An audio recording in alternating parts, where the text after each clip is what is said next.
Why do you think we like music in the first place? Well, a lot of it is your surroundings too. It's what you're growing up with. You don't even know you're surrounded by it. You know, like there's kids that their parents played them jazz recordings when they're younger, and they all of a sudden seem to love jazz music when they're older, or they have this nostalgic feel for the Beatles because their parents always played that growing up. So sometimes we don't even know the power of music, and it's like anything else. It's your surroundings. It's the people you're with. That's kind of why it's the great unknown too. It's taps into something that's a little different for everyone. That's why a lot of times I use so many different analogies in my teaching, because sometimes the little story will hook with a certain girl and it'll hook differently with another girl, right? And part of the problem too is we live in a world where there are so many barriers around us. There are walls that we put up, and we're scared to show who we really are sometimes. But music, I think, breaks down those barriers, those societal barriers, and it allows us to be us. It allows us to be expressive, and in real time. I think we like music because, I mean, to start out with, it was sort of like a gathering thing. So it was just sort of comforting to be like, hey, I'm surrounded by all these people and we're doing this cool thing together.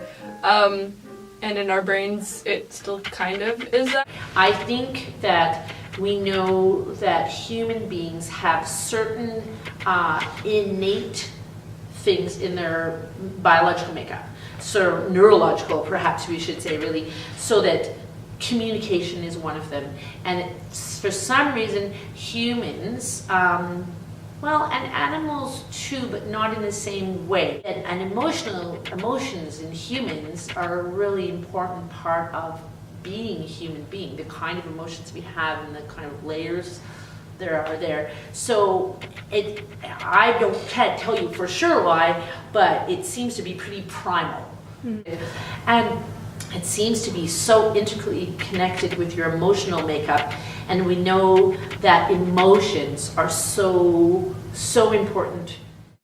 What do you think makes certain music stand out from others? Some music stands out from others because either you have like personal attachments to it, or something in it resonates with you, be it like the lyrics, like a certain chord or something. Depends what type of music.